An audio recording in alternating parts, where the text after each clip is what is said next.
Welcome back, Nanja Viewers. Today we're breaking down season two, episode one of You and I Are Polar Opposite. Sorry, I have a bit of a cough, but it's nothing major. It's we are guys. We are finally back. It's been too long with Polar Opposites. To be honest, when season one ended, I was even shocked there was a season two because like I said, romance anime is kind of take a while to actually get like a second season, but I'm very happy that it's got a second season. This was like, this was my favorite romance anime that came out in the winter.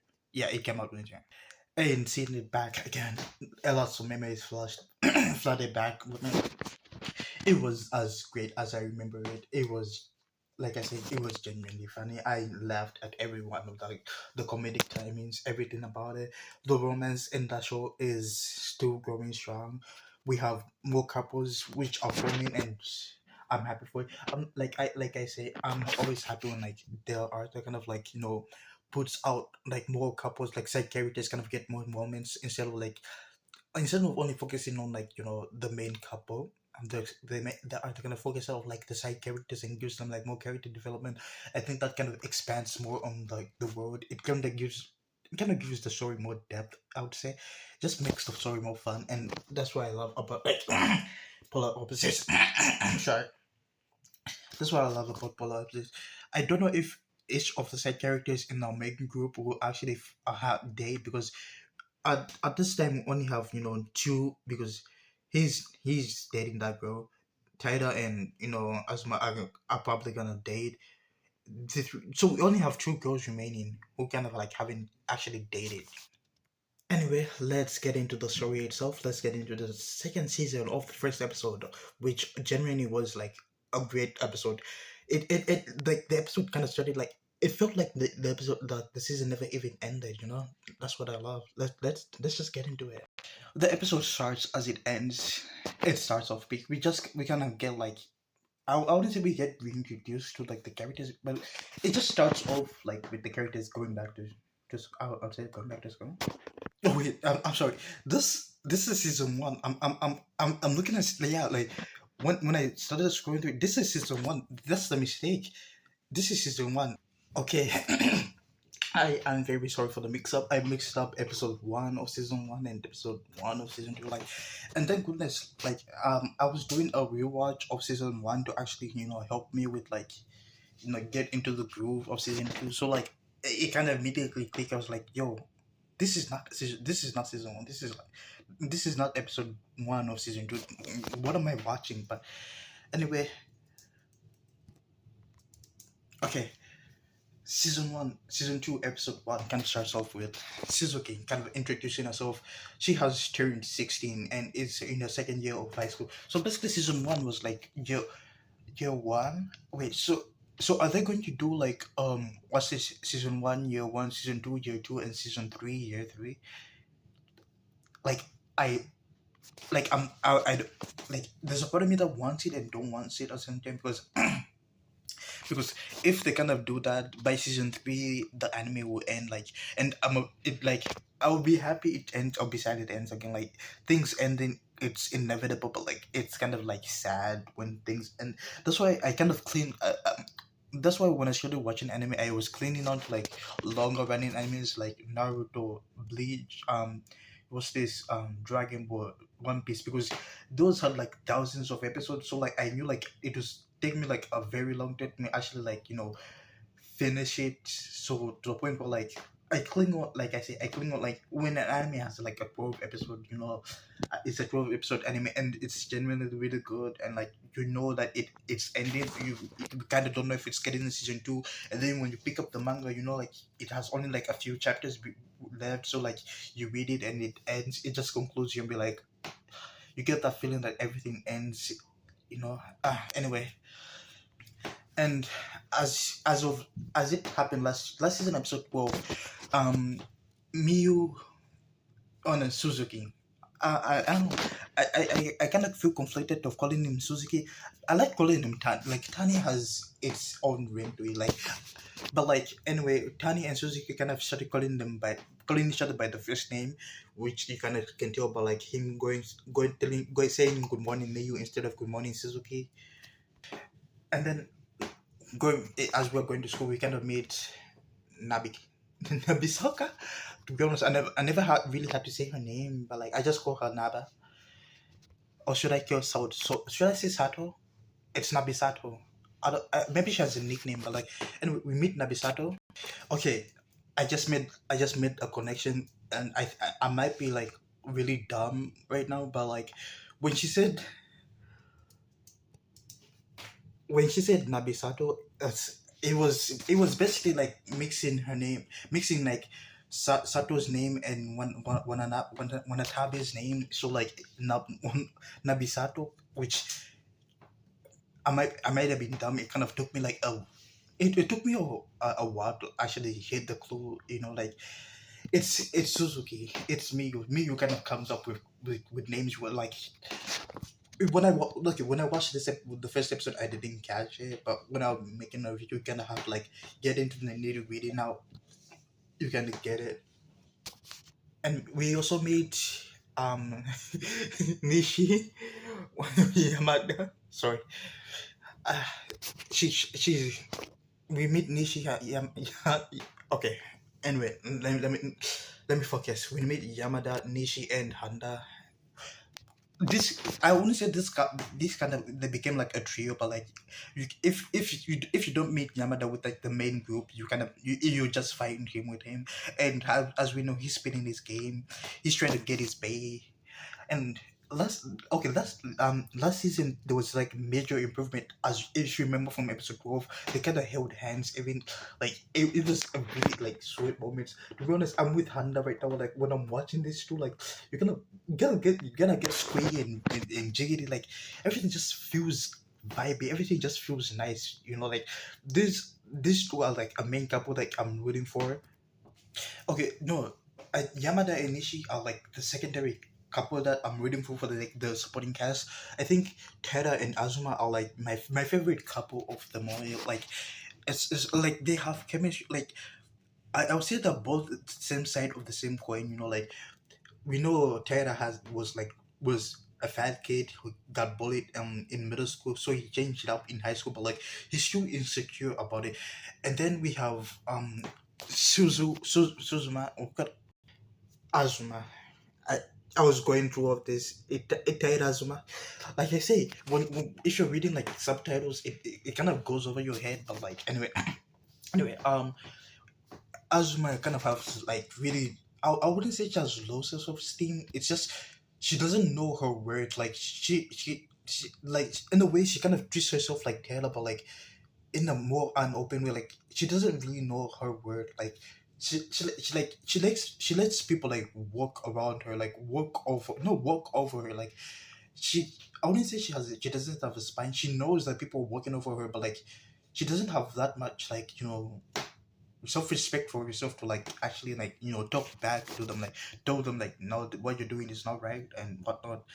But like I said, these two are like my main couple. Like this for the supporting cast, these are the first, and then Yamada and Nishi are like second. As we know, the first main couple was this Miyu and Tani.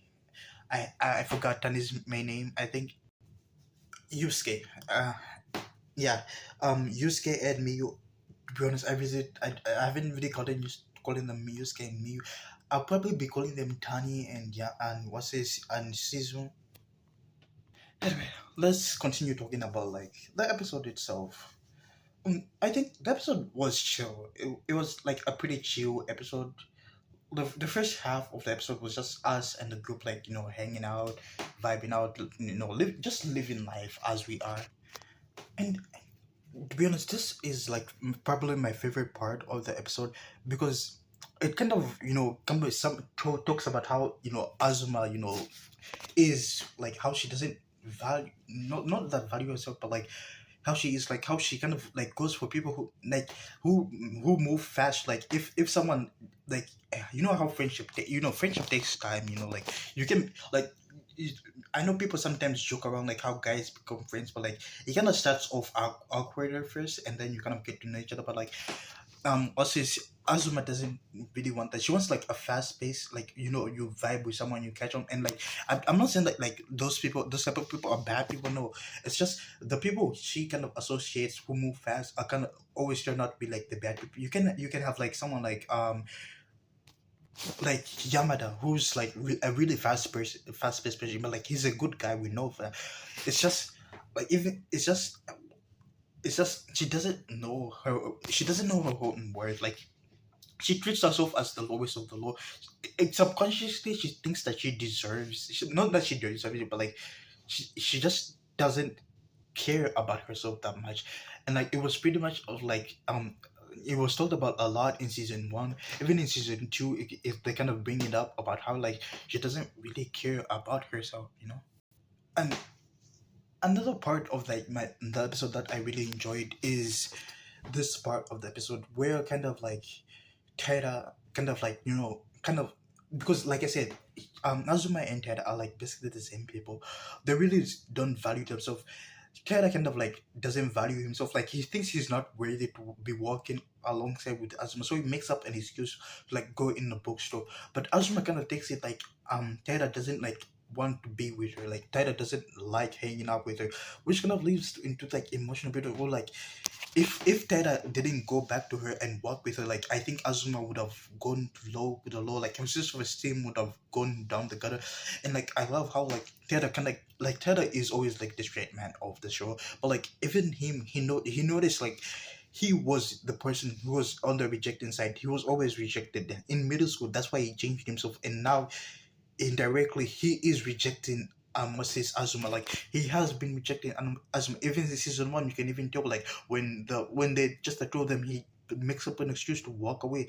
Azuma has been catching on to that, and like it really hurt her. Like I this was like an emotion. I wouldn't say it was like an emotional moment where I cried. It was just like a feel good moment. Like actually have him like realize that what he is doing, like he is rejecting her and it's hurting her. And like even then having her realize that Taylor actually does care about her a lot, which I think is good. Like I keep saying, these two are like the main couple, like the main supporting couple that I'm ready for. Like what's this? Tani and Suzuki. Anyway, Tani and Suzuki is relationship is like a feel good relationship where like you just have, it's just like it's a, like I'll say Danny and Suzuki's relationship is like a slice of life anime where everything is just vibrant and funny.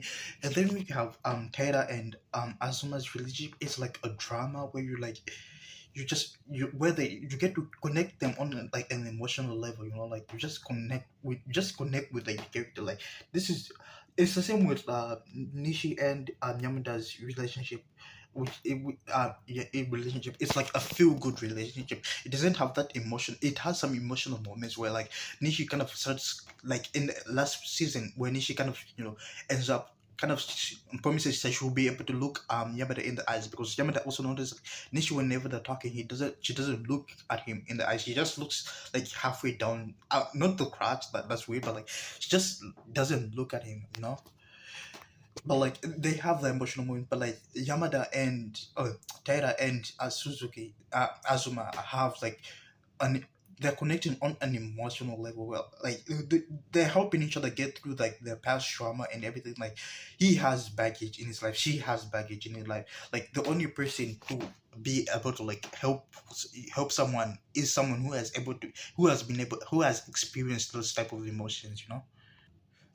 The second part of like the episode was basically like again a feel good episode, where we just get like we get the guys, we get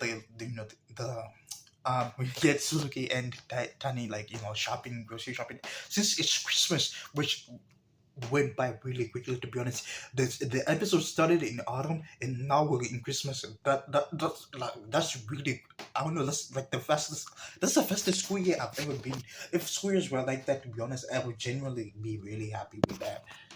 And then after the grocery, like the rest of the second part is just them, trying to kiss because I think we had four attempts.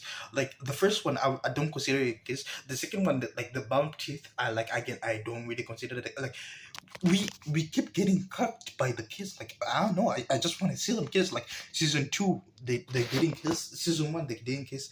Season two, they've tried like the kisses they had. I don't consider them kisses because like that was just like a brush of the lips, which I don't like. Again, I don't consider like a normal kiss. But we tried. This was like our second attempt. I think we hit our teeth. No, no, on the second attempt, I think we hit our teeth. The third attempt, Suzuki's brother came back home. I'm even shocked he even stays at home. Like most of last season, we didn't see him. We saw him like only a couple of times, but like we get to see him again. I'm shocked that he even comes home. This episode was like genuinely fun. I enjoyed it. It kind of solidifies that this is a great romance show. Like if someone tells me to like recommend them a great romance slice of life show, I would definitely recommend You and the Apollo Opposite. It has like those, there's those, like if you want a feel good romance, it has them incorporated. If you want like a romance where like characters connect on an emotional level, it has them at the same time. It's like, I don't know. It's like a present with everything that you ever wanted. Like it's a pie. It's a really good pie. Like each slice is like a different flavor. You just love it. I don't know what the prediction I'm giving, but like again I say I enjoy this anime. This is my favorite anime. If like of romance kind, like I would rank. This is like top five best romance anime. Like again I say, 100 Girlfriend is like top one for me. I genuinely enjoyed it, but like this is top five. Like right below it is I think I Love His World. That was a good romance. I don't want to name other romance anime because this is you and I polar opposites and what's this video, so I won't be talking about them. But again I say I enjoyed the episode was genuinely funny. Everything about it was fun. The shot, like again, the feel good moment of the second episode, just having like Tani and Suzuki, like vibing, enjoying the Christmas, really good. We got to see like some of the other characters. We had them partying. Like I doubt they finished the exams, but like we also had was his Taylor like actually smiling. He had a warm fuzzy, like he was enjoying himself. Like he didn't want like the day to like the celebration to end, so he was enjoying himself. Like I said, this is a really great romance show. I enjoy it, and I'm really glad the season two was greenlit. I hope season three is greenlit. I just hope the story continues being as peak as it is. It's really funny each and every, and I hope like I know this show. I'm probably gonna get a ratio. I want this show, like I want the whole group, the main cast, like like I want to see, because okay, at first when I was watching, like when I started the episode, I thought she would like be a good fit for like Yamada, but like I want to see what type of guy she'll be into. Is she the same with Yamada, where she wants like a quiet type girl, or does she wants someone who fits her vibe? I also want to see her, like she's very stoic. I want to see what when I'm not. What's this? I want to. Osato is very a stoic person. I want to see what type of guy she likes. Anyway, that's it for the episode today. If you enjoyed the video, please leave a like and subscribe. I'm Hunter, and I'll see you in the next one. Goodbye.